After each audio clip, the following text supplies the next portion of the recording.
वाले static block के बारे में proper details with practical each and everything. तो पहले इसके हम थ्योरिकल कॉन्सेप्ट को जानते हैं, देन इसका हम प्रैक्टिकल जानेंगे। ओके, स्टैटिक ब्लॉक और static initialiser are used to initialise static field in जावा।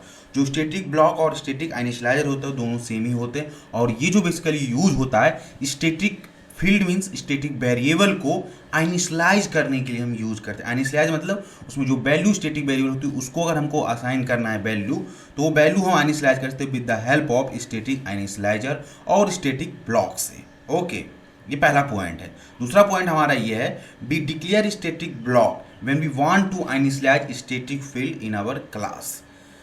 अगर दोनों का स्टेटमेंट का मीनिंग सेम है कि जब भी हम स्टैटिक ब्लॉक डिफाइन करते हैं, जब हम चाहते हैं कि स्टैटिक फील्ड की या वेरिएबल को हम वैल्यू को असाइन करना चाहते हैं या इनिशियलाइज करना चाहते हैं, तो उस सिचुएशन में हम स्टैटिक ब्लॉक को डिक्लेयर करते हैं। ओके, और तीसरा हमारा पॉइंट क्या है, static block get executed exactly once when the class is loaded. जो स्टैटिक ब्लॉक होती है अपनी होल लाइफ साइकिल में वो एक ही बार एग्जीक्यूट होती है, वो भी कब, जब हमारा डॉट क्लास फाइल जब लोड हो रहा था एग्जीक्यूशन के लिए, तो सबसे पहले हमारा अगर क्लास के अंदर कोई स्टैटिक ब्लॉक लिखा है तो सबसे पहले वो एग्जीक्यूट होगा, देन उसके बाद ही कोई अगला स्टेटमेंट एग्जीक्यूट होगा। ओके, तो आप याद रखिए कि चाहते हैं कि आपका काम कोई ऐसा रिक्वायरमेंट है कि आप चाहते हैं कि जैसे क्लास लोड हो वो ऑपरेशन परफॉर्म हो, तो वो ऑपरेशन को आपको कहाँ लिखना है, स्टैटिक ब्लॉक के अंदर लिखिए। ओके, तो सबसे पहले एग्जीक्यूट होगा और जो भी आपका डिजायरेबल ऑपरेशन होगा वो परफॉर्म हो जाएगा। Okay, static block are executed even before the constructor are executed. जो स्टैटिक ब्लॉक होती है वो कंस्ट्रक्टर के एग्जीक्यूट होने से पहले एग्जीक्यूट होती है।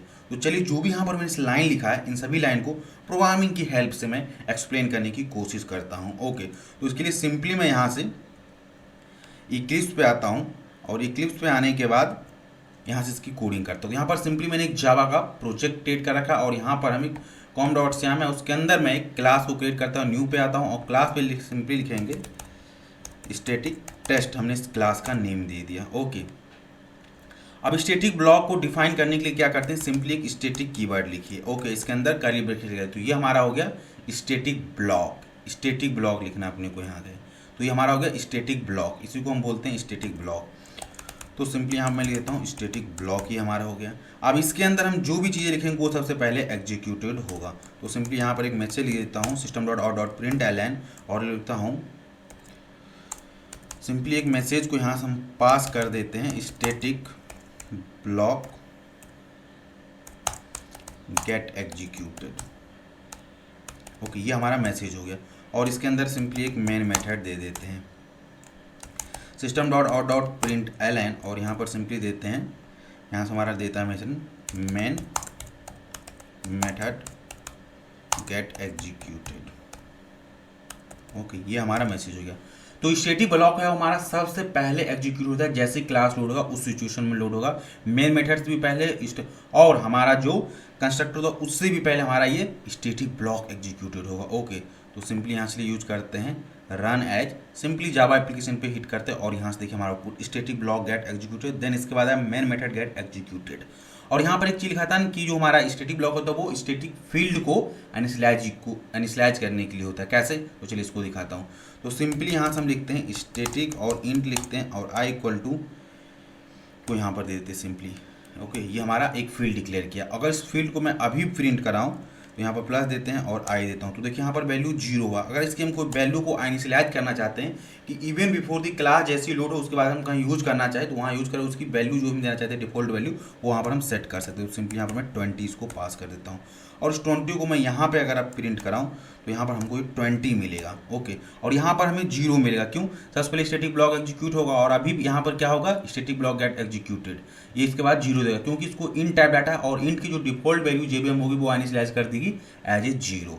ओके, तो सिंपली इसको रन एज जावा एप्लीकेशन पे हिट करते हैं और आपको मैं यहाँ से दिखाता हूँ प्रोग्राम हमारा रन हुआ। तो देखिए यहाँ पर स्टैटिक ब्लॉक गेट एग्जीक्यूटेड 0 आ गया और मेन मेथड गेट एग्जीक्यूटेड 20 हमारा ये आ गया। ओके, तो यहाँ से क्या होगा, सबसे पहले ये लाइन चला और यहाँ से आई की वैल्यू जो डिफॉल्ट वैल्यू थी वो वैल्यू उठाकर यहाँ पर जेबीएम दे दिया 0।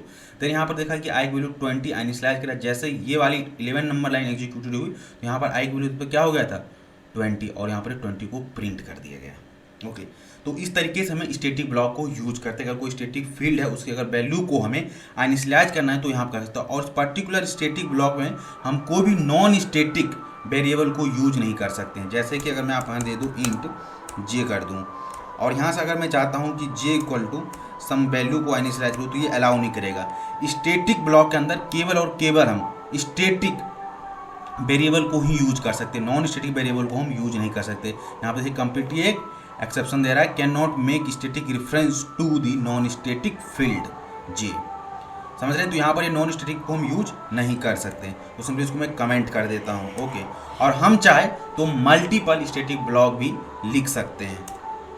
ओके, तो यहाँ से सिंपली हम इसको एक स्टैटिक फील्ड और लेते हैं और यहाँ पर सिंपली इसको नाम देते हैं sys.out और यहाँ लिखते हैं सेकेंड स्टैटिक ब्लॉक।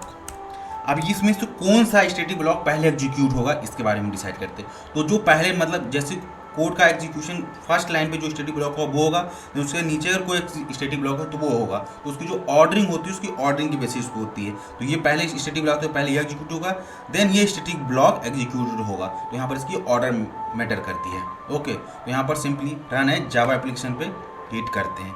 जैसे जानना तो यहाँ देखिए स्टैटिक ब्लॉक गेट एग्जीक्यूटेड 0 हो गया और सेकंड स्टैटिक ब्लॉक एग्जीक्यूट हुआ, देन मेन मेथड एग्जीक्यूट हुआ। और हमने ये भी कहा था कि कंस्ट्रक्टर से पहले स्टैटिक ब्लॉक एग्जीक्यूट होते हैं। चलिए ये बात को भी मैं प्रूव करके दिखाता हूँ।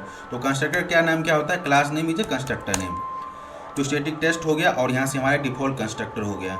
ओके, तो यहाँ पर सिंपली लिखते हैं सिस आउट कंट्रोल स्पेस किए और यहाँ पर लिखते हैं सिंपली कंस्ट्रक्टर गेट एग्जीक्यूटेड। तो यहाँ देखिएगा सबसे पहले ये वाला स्टैटिक ब्लॉक एग्जीक्यूट होगा, देन ये स्टैटिक ब्लॉक एग्जीक्यूट होगा। ओके, अब यहाँ पर ये कंस्ट्रक्टर कैसा एग्जीक्यूट होगा ये बारी दिखाता हूँ। यहाँ पर थोड़ा सा एक ट्विस्ट है वो मैं आपको दिखाता हूँ। रन है जावा एप्लीकेशन पे हिट किया और देखिए static block get executed, second static block get executed, main method get executed. लेकिन कंस्ट्रक्टर नहीं चला। कंस्ट्रक्टर क्यों नहीं चला? क्योंकि हम कोई ऑब्जेक्ट ही नहीं क्रिएट किए, इसलिए कंस्ट्रक्टर नहीं चला। कंस्ट्रक्टर कभी एग्जीक्यूट होता है जब कोई क्लास का आप ऑब्जेक्ट क्रिएट करेगा तब कंस्ट्रक्टर कॉल होता है। ओके, तो इसलिए कंस्ट्रक्टर नहीं चला यहाँ पर। तो मैं आपको यहाँ दिखाता हूँ। जैसे अगर मैं यहाँ से ये क्लास लिख दूँ स्टैटिक क्लास स्टैटिक टेस्ट कर दिया और इसको यहाँ पर न्यू कर दूँ, तो यहाँ से हमने इसकी ऑब्जेक्ट क्रिएट करें। जैसे इसका हम ऑब्जेक्ट क्रिएट करेंगे तो ये कंस्ट्रक्टर बाय डिफॉल्ट कंस्ट्रक्टर ये यूज होगा, क्योंकि यहाँ कोई पैरामीटर नहीं, यहाँ पर भी कोई पैरामीटर नहीं, तो ये वाला कंस्ट्रक्टर हमारा कॉल्ड हो जाएगा बाय डिफॉल्ट। ओके, तो इस सिचुएशन में ये कंस्ट्रक्टर कॉल होगा। जब भी आप कोई ऑब्जेक्ट क्रिएट करेगा तभी कंस्ट्रक्टर कॉल होता है और इंस्टांस ब्लॉक भी कॉल होता है तभी। ओके, तो रन एज जावा एप्लीकेशन पे सिंपली हिट करते हैं और मैं आपको यहाँ से दिखाता हूँ। Static block get executed, second static block get executed, constructor get executed. आप देख सकते हैं पहले दोनों स्टैटिक ब्लॉक एग्जीक्यूट हुआ है, देन इसके बाद यहाँ से ये लाइन 22 जैसे ही एग्जीक्यूट हुआ, देन ये देखा है डिफॉल्ट कंस्ट्रक्टर कहाँ है, ये है, उसको इसने सिंपली कॉल किया और देन इसके बाद यहाँ पर अगेन ये 23 लाइन को कॉल किया है। तो आई होप आपको स्टैटिक ब्लॉक बारे में प्रॉपर पता चला होगी कि स्टैटिक ब्लॉक को अपने को कब यूज करना है। जब भी आपको कोई स्टैटिक फील्ड को इनिशियलाइज कराना हो और आपका कोई रिक्वायरमेंट ऐसा हो कि जैसे क्लास लोड हो तो उसकी पर्टिकुलर ऑपरेशन परफॉर्म हो जाए, तो वहाँ पर आप उसको कर सकते हैं। इस टाइप का कोई रिक्वायरमेंट उस सिचुएशन में आप स्टैटिक ब्लॉक को यूज कर सकते हैं। आई होप आपको ये होल कॉन्सेप्ट समझ आया होगा।